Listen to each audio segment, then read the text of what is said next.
अध्या अध्यात्म प्रेमी, भगवत भक्ती प्रेमी सुहृदजन हो, विनम्र प्रणाम.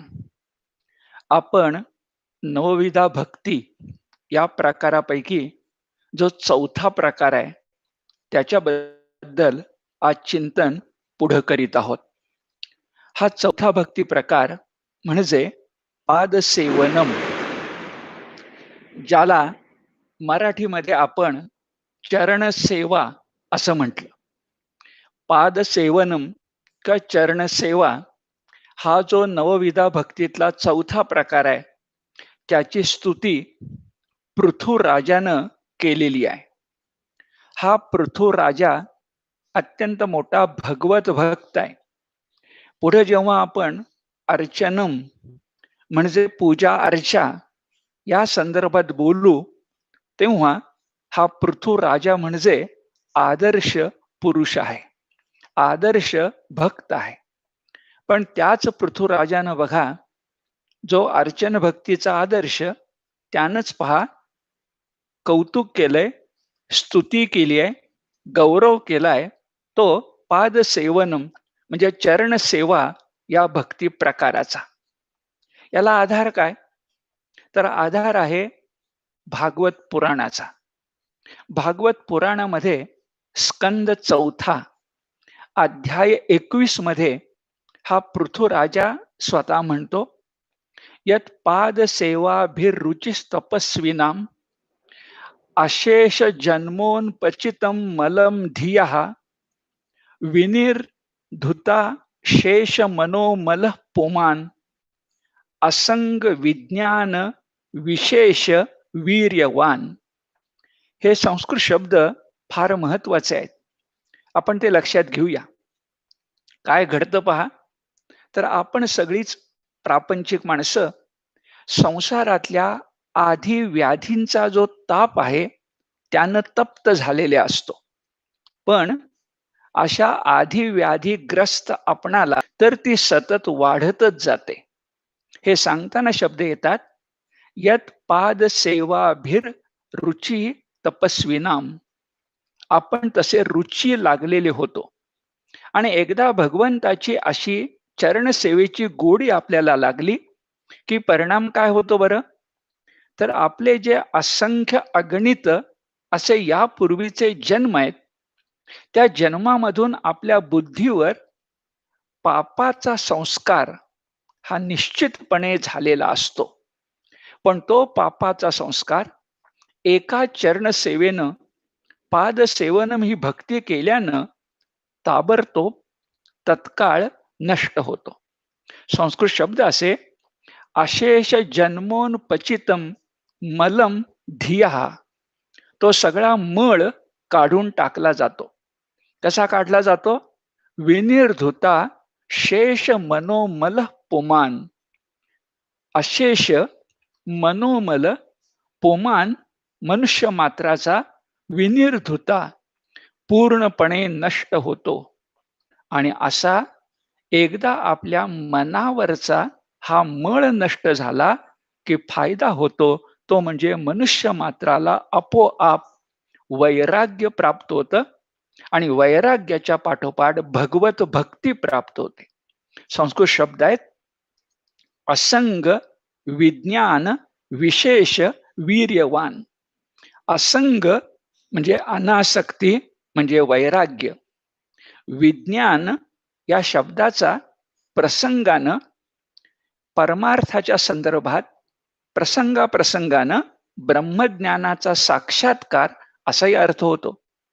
मग तुम्हाला वैराग्य प्राप्त होतं, विज्ञान म्हणजे ब्रह्मज्ञान प्राप्त होतं, विशेष प्रकारचं होतं, आणि तुम्ही वीर्यवान म्हणजे सामर्थ्यवंत बनता. हे सामर्थ्य आहे भगवंताच्या सेवेचं, भगवत भक्तीचं. यासाठी मग पृथुराजा आपल्याला सांगतो की आणखी काही करू नका. भगवत भक्तीचं प्रतीक म्हणजे भगवंताचे चरण घट्ट धरा, दृढ धरा. या भगवंताच्या चरणाचा महिमा फार मोठा आहे. आता हेच आपल्याला पुराणातून कथामधून शिके. त्या कथेचा संदर्भ देताना रामदास स्वामींनी म्हटलंय, अहिल्या शिळा राघवे मुक्त केली, पदी लागता दिव्य होऊन गेली, जया वर्णिता शीणली वेदवाणी, नुपेक्षी कदा रामदासाभिमानी. अहल्येचा ज्याप्रमाणे उद्धार भगवंताच्या चरणांनी झाला, तसा तुमचा माझा उद्धार का होणार नाही? हे समर्थांचे शब्द. अशीच आठवण होते ती वारकरी संप्रदायाची. वारकरी संप्रदायाने सुद्धा एकीकडे अत्यंत सोपा, पण दुसरीकडे परिणामाचा विचार केला तर पृथ्वी मोलाचा अशा प्रकारचा संदेश आपल्याला दिलाय. तो संदेश कोणता आहे? पंढरीला वारी करून आपण गेलो की काय करतो आपण? भगवंताच्या, श्री विठ्ठलाच्या, पुन्हा तो विठ्ठल कसा? तर सगुण निर्गुणात्मक देवाधिदेव पतित पावन श्री विठ्ठल, त्याच्या चरणावर आपण आपलं डोकं ठेवतो. ही भक्ती काय सांगते मला सांगा? भगवंताच्या चरणावर डोकं ठेवणं, आपण त्याचे पाय घट्ट धरणं, हा चरण सेवेचाच प्रकार आहे. आणि म्हणून मग पंढरीरायाचे प्रेम भांडारी नामदेव हे आपल्याला स्पष्टपणे सांगतात की बाबांनो, अन्य काही करू नका. यज्ञ याग नको, तप, शरीर दंड काही नको. काय करा? शब्द बघा, न लगती डोंगर चढावे, काही आयास सायास ताप नाही. न लगती डोंगर चढावे, हळूच पाऊल धरावे. तुम्ही भगवंताचं हळूच पाऊल धरा, भगवंताला दृढ घट्ट त्याचे चरण पकडा की बस, आणखी काही करायला नको. अक्षरशः ही जादूगिरी आहे. मला आठवतं, नटसम्राट नाटकात कुसुमाग्रजांनी शिरवाडकरांचे शब्द असे आहेत की साष्टांग नमस्कार हा जगातला सगळ्यात मोठा चमत्कार आहे. त्याचा संदर्भ ध्यानामध्ये घ्या. ही जी भगवत भक्ती आहे, पादसेवन भक्तीचा चौथा प्रकार, तिचा परिचय आपण करून घेतला. पण आपण जेव्हा संवाद सुरू केला, चिंतन मालिका सुरू केली, तेव्हा फक्त नवं म्हटलेलं नाही, तर या भक्तीचा भगवद्गीतेत कुठे संदर्भ आहे हाही आपल्याला पाहायचा आहे असं म्हटलं. आणि मग हा चौथा भक्तीचा जो प्रकार, त्याचे गीता संदर्भ कोणते?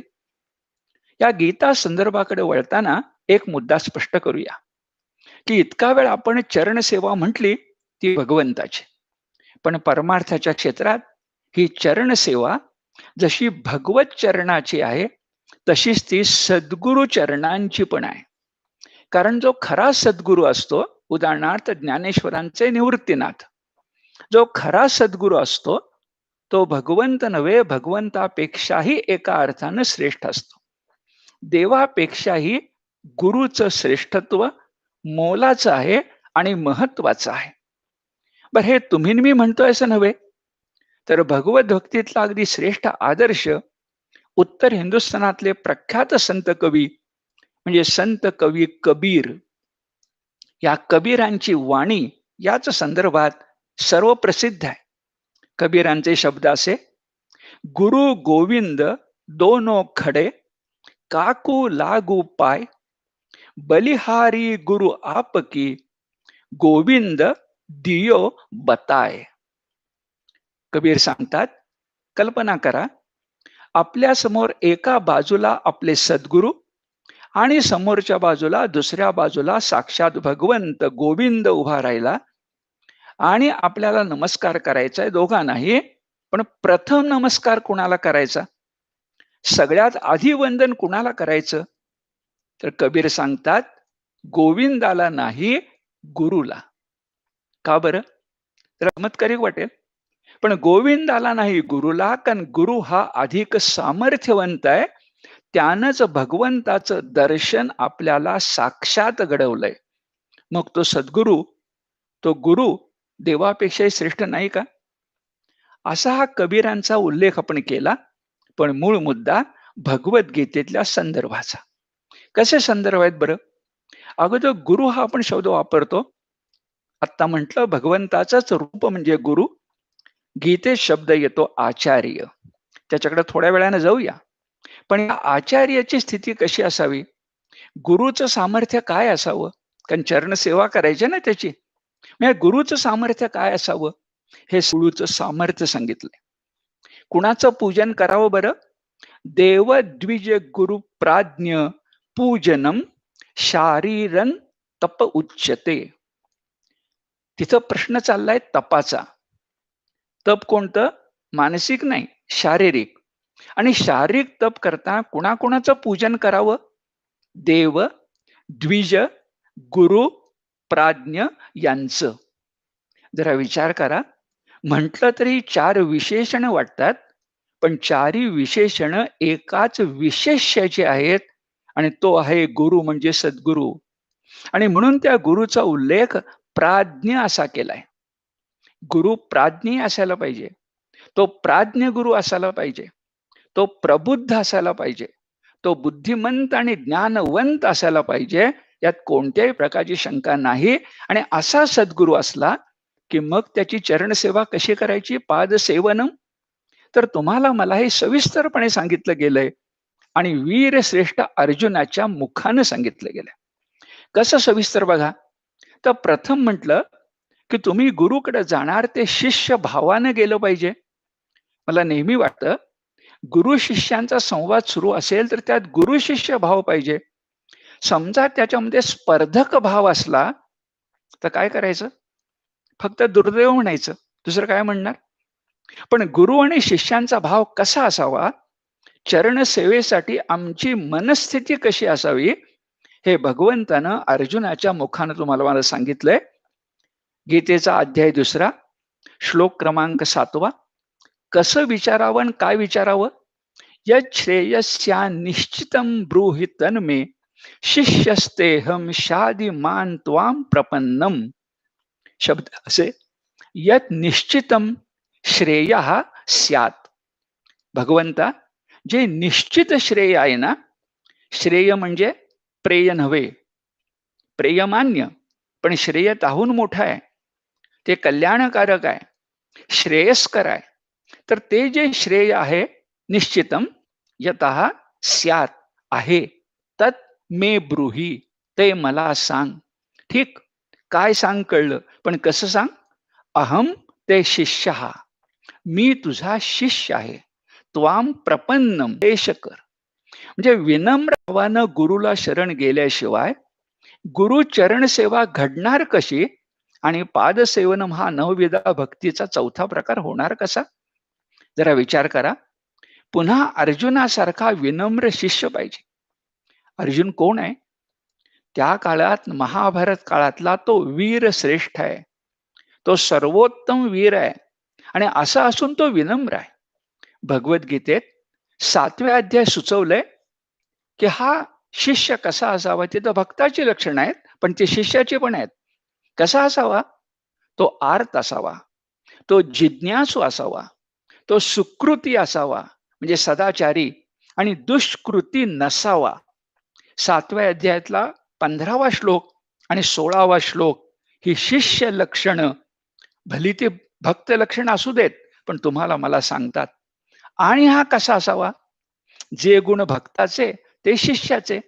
तो निश्चितपणे दृढ व्रत असला पाहिजे. शब्द असे, भजन्ते माम दृढ व्रताः. दृढ व्रत म्हणजे जे व्रत घेतलं ते दृढपणे राहिलं पाहिजे भक्तीचं. यासाठी समर्थ रामदासांनी सांगितलंय, यत्न तो देव जाणावा. तर दृढव्रत असलं पाहिजे, दुष्कृती नाही, सुकृती असलं पाहिजे, आर्त असलं पाहिजे, जिज्ञासू असलं पाहिजे आणि मौलीभूत म्हणजे विनम्र असलं पाहिजे. शिष्यभाव तुमच्या मनातला जागा नसेल तर सद्गुरूनं का आणि कशासाठी तुमच्यावर कृपा करावी? म्हणून आणखी सविस्तर सांगताना गुरुसेवेबद्दल 4थ्या अध्यायातला 34वा श्लोक येतो. तद विद्धी प्रणिपातेन परिप्रश्नेन सेवया उपदेक्षन्ति ते ज्ञानम. ज्ञानीनच तत्वज्ञ आहेत, की तो ज्ञानी असला पाहिजे आणि तो तत्वदर्शी असला पाहिजे. आणि त्याच्याकडे गेल्यानंतर पादसेवा, चरणसेवा, गुरुसेवा कशी करायची आहे? 3 टप्पे आहेत. पहिला टप्पा गेल्या गेल्या गुरुला विनम्रतापूर्वक नमस्कार करा. प्रपन्नम त्वाम प्रपन्नम माम शाधी. विनम्रतापूर्वक नमस्कार करा. पुढे प्रश्न विचारायचा तो उद्धटपणानं नव्हे, शाहीर सेवा करा. तो गुरु प्रसन्न होईल आणि प्रसन्न झालेला गुरु तुम्हाला आत्मज्ञानाचा उपदेश करेल, यात कोणत्याही प्रकारची शंका नाही. सुहृदजन हो, मला आणखी लक्षात आणून द्यायचंय की हा गुरु भगवद्गीतेच्या बाबतीमध्ये आचार्य आहे. आचार्य शब्द फार महत्वाचा आहे. त्याला गुरु म्हटलं, अनेक विशेषणे दिली, पण आचार्यासारखा शब्द दुसरा कुठलाच नाही. आचार्य कसा असतो आचार्य? जो स्वतः आदर्श जीवन आचरून, स्वतः आचरून आपल्या शिष्यांच्याकडनं आदर्श जीवन आचरवून घेतो, त्याला आचार्य म्हणतात. आणि सगळं मनामध्ये ठेवून आचार्य विनोबा भावेंनी शिक्षण पद्धती जर चांगली व्हायला पाहिजे असेल तर फार पूर्वी आम्हाला मार्ग सांगितला, आम्ही तो फक्त विसरून गेलो. तो म्हणजे आचार्य कुलाचा. आचार्य कुलाची पद्धत पुन्हा सुरू झाल्याशिवाय आपलं शिक्षण भारतीय संस्कृती सन्मुख आणि जीवन सन्मुख होण्याची शक्यता फार कमी आहे. आचार्य. आणि मग याच बद्दल बघा, आचार्याची सद्गुरूची सेवा कशी करावी, तर आचार्योपासनम यासारखा शब्द येतो. आचार्याची उपासना, सद्गुरु सेवा.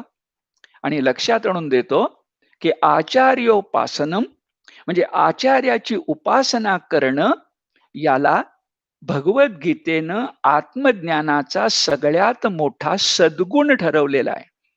भगवद्गीतेचा 13वा अध्याय तुम्ही बघाल तर वर्तमान काळात फार महत्वाचा आहे की आत्मज्ञान म्हणजे ग्रंथ पुन्हा पुन्हा पाहणं किंवा ग्रंथातले श्लोक पाठ करणं नव्हे, तर सत्वगुण अंगी बाणवणं म्हणजे आत्मज्ञान. हे स्पष्ट म्हटलंय गीतेत 13व्या अध्यायात. आणि त्यामध्ये मला तर जाणवतं की भगवंताकडे जाण्याची 4 दारं आहेत, प्रवेशद्वार आहेत. आणि त्यातलं पहिलं प्रवेशद्वार आहे आचार्योपासनम म्हणजे गुरुसेवा, आचरण सेवा. हे कुठे आहे? 13व्या अध्यायात 7वा श्लोक आहे. बघा उल्लेख, आचार्योपासनम शौचम स्थैर्यमात्म विनिग्रह. अर्थ असा, आचार्योपासनम म्हणजे चौथा भक्तीचा प्रकार सद्गुरु सेवा. शौचम म्हणजे कायिक आणि मानसिक, त्याचा अर्थ बुद्धीतली स्थिरता नव्हे, आचार आणि विचार या दोन्ही मधली स्थिरता, बोले तैसा चाले. आणि चौथा आहे आत्मविनिग्रह म्हणजे मनाचा निग्रह, आत्मसंयमन. ही भगवंताकडे जायची 4 द्वार आहेत, प्रवेशद्वार आहेत. आणि सुहृदजन हो, यातलं महाद्वार आहे आचार्योपासनम. सद्गुरु सेवा, चरण सेवा. गुरुची सेवा केली की गोविंदाची सेवा होते, म्हणून ही चरण सेवा अत्यंत महत्वाची असं आपल्या लक्षात येईल. विनम्र प्रणाम.